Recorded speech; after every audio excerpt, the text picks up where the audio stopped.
don't know why it did that. And Daniel is piloting into this really narrow channel with one engine. We made it. Daniel did an absolutely fabulous job docking with one engine. It was beautiful.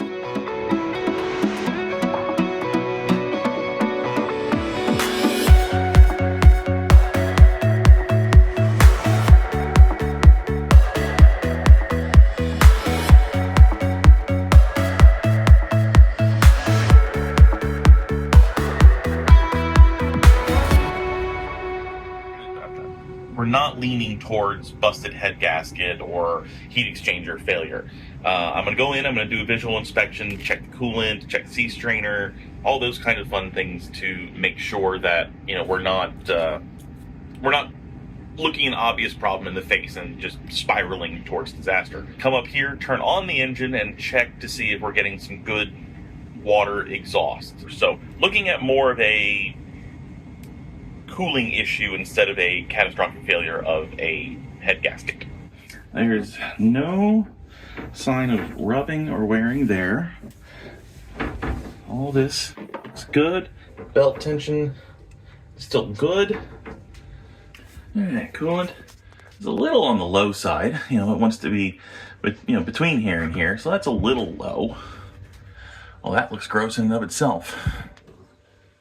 Ooh. It doesn't smell burned or anything like that. Let's take a look inside the heat exchanger. This should just come right off. Do we have some pressure in there or something? Oh yeah, there's some bit in here. Well, that's telling me things in and of itself. Looks like we might have some clogging in our heat exchanger. That would cause this issue. Let's see if I can still get this cap off. I'll put you down. Now we got that off. Look, you see what we have down in there. It's still red. Other than seeing a little bit of muck in the heat exchanger, seems like it's okay. So let's look at our sea strainer. Well, sea strainer looks empty. Little bits of junk in there, but it's not bad. Okay, initial diagnostic is good. There's no milkiness in the oil. Heat exchanger's full. The coolant looks good. There's no oil there. Doesn't smell burned or anything like that. There's that tackiness on the tube. That's just old coolant. So, sea strainer looked good. Just a couple little bits, maybe an unfortunate crab. So now we're gonna fire up the engine and take a look at the exhaust. We should be seeing exhaust, water flowing out of the exhaust within 10 to 15 seconds.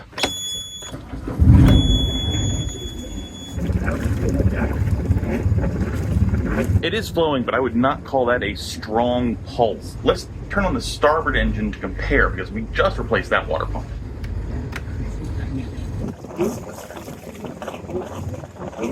All right, now let's go look back at the port one.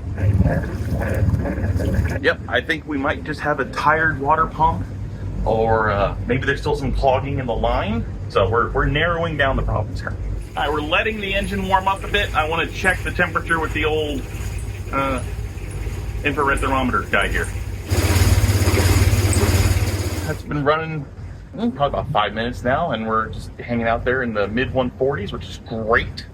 It means the heat exchanger is doing what it's supposed to be doing, and it's probably leaning toward just an old, tired impeller. Let's look at our exhaust flow here.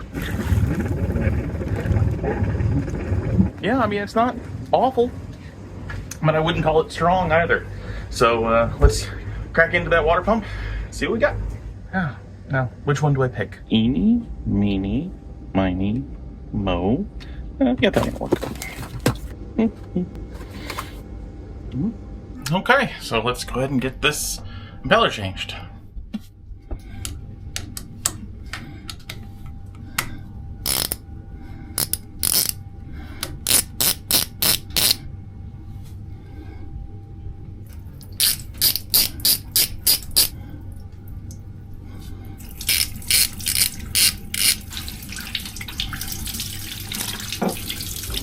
Well, I don't think we have a clogged intake, but we do have a bad impeller. Okay, so pro tip, remember to break the siphon before you start working on that. Just had to open the sea strainer.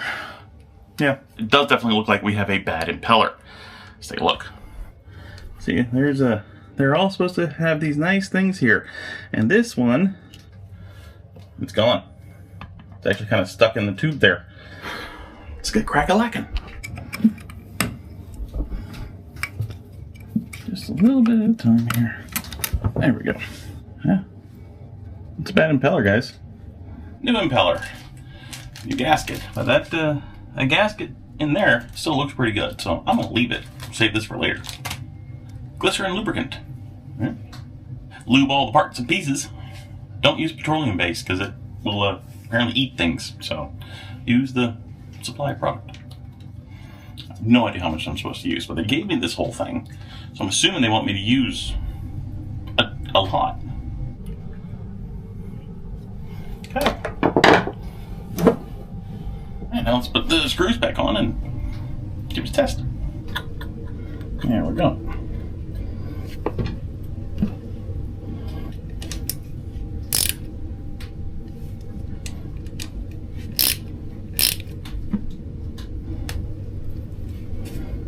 Okay. Those are stainless bolts and what looks like a brass housing, so they will strip the bejesus out of that thing, and then you will have a very bad day. So just tight, not all the way. I guess the next thing to do is turn this thing on. Make sure it's doing what it's supposed to do. Give it a few seconds to prime. There we go. Come on. All right, let's go down and look at the end. I'm not getting any water here.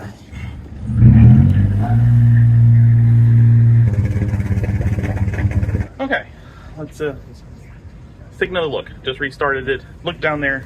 Didn't see anything. Didn't see any issues. So yeah, probably just an air gap or something. So opened back up the sea strainer. Back up the sea strainer. Broke the siphon. Seems to have worked. So let's put some RPMs on it. See how it goes.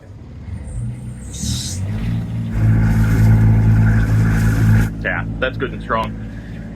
So I call this a successful mission.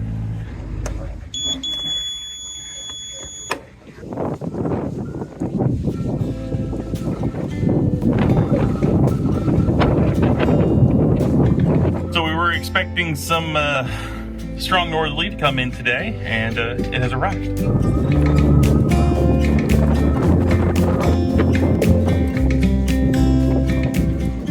So in the last 5 minutes, the wind has shifted 180 degrees. It was blowing from that way, and now it's blowing from that way. Yeah, and we're expecting gusts probably up to 30 tonight. So, now it's raining. No. Too much rain. Too much rain. Yeah, outside's all done. All right, Winston? Outside is all done. Well, he can go. You want to go outside? Go outside, please. Hey, you want to go outside? He said nope.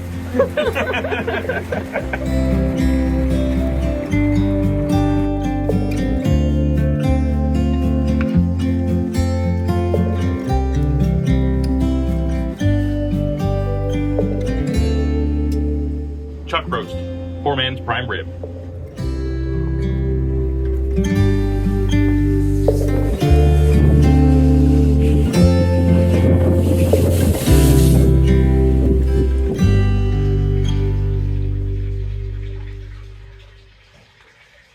Storm's over, and it is perfect weather, as far as we can tell, to start heading to our first island in this Bahamas season. It's kind of exciting. Daniel's doing engine checks. I'm starting coffee. Oh, Winston got out of bed. You gonna go outside?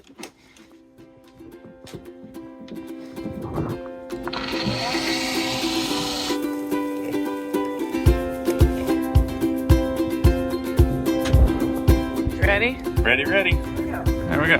Springs off. Go All right. All right. Yeah, looks like we're off. It looks like we have plenty of room on this side. There's always such a good feeling when we pull away from a dock.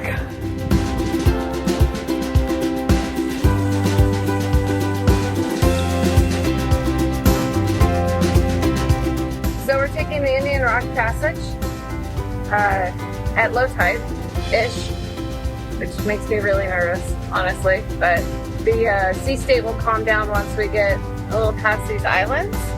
You can actually probably see the line of it here. It's super shallow over there. You can see the different color of this water. Don't say that. Do not say that. No, we're always on alert. I just made a really big mistake. I said something along the lines of, this might be the biggest drama we have all day. Look at his face. Well, it did start, if we grounded, it would have been my fault, and now it's her fault, so that's fine. So I was opting to go the long way around because we are at low tide. We know this other route, there's a magenta line that Navionics has. Yeah, it's a charted line through here, so there's a road to follow instead of blazing a wild trail. But we also know that It's in here. It's low tide. We'll be through this in like 30, 45 minutes, so just, hold on to your buttons.